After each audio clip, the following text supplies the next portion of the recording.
Hi there. In this quick video, I'm going to talk about 3 mistakes you want to avoid using ChatGPT for your upcoming job interview. Number 1 mistake you want to avoid is ChatGPT giving you outright false information. And a classic example I like giving here is how many leadership principles does Amazon have?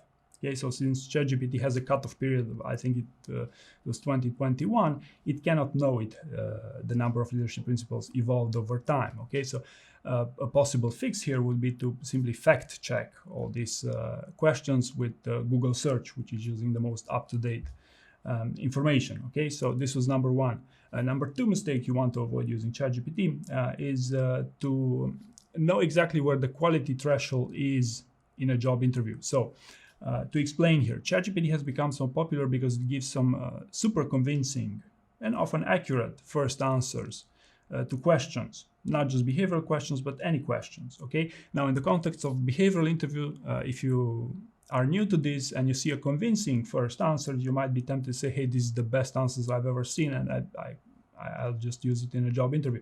When in fact, if you look a little bit into the details, it will most of the time ChatGPT will lack specificity. It will lack metrics. It will fail to see to say when an example happened. It will fail to give some quantifiable information, some quantifiable results, if you want.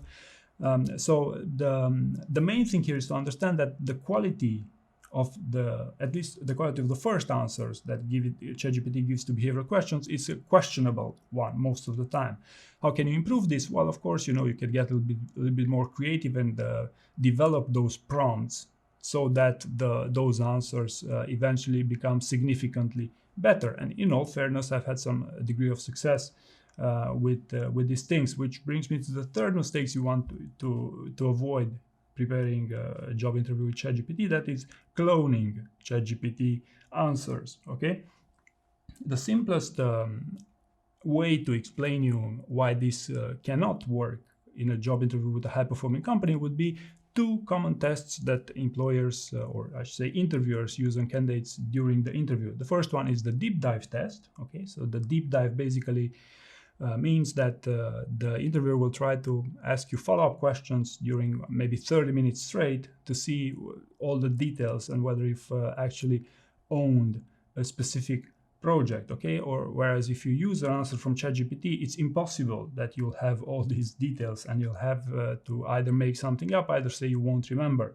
In either case, this is not a good sign. Okay, so you won't pass the deep dive test. And the second test that your interviewer might use is the backbone test.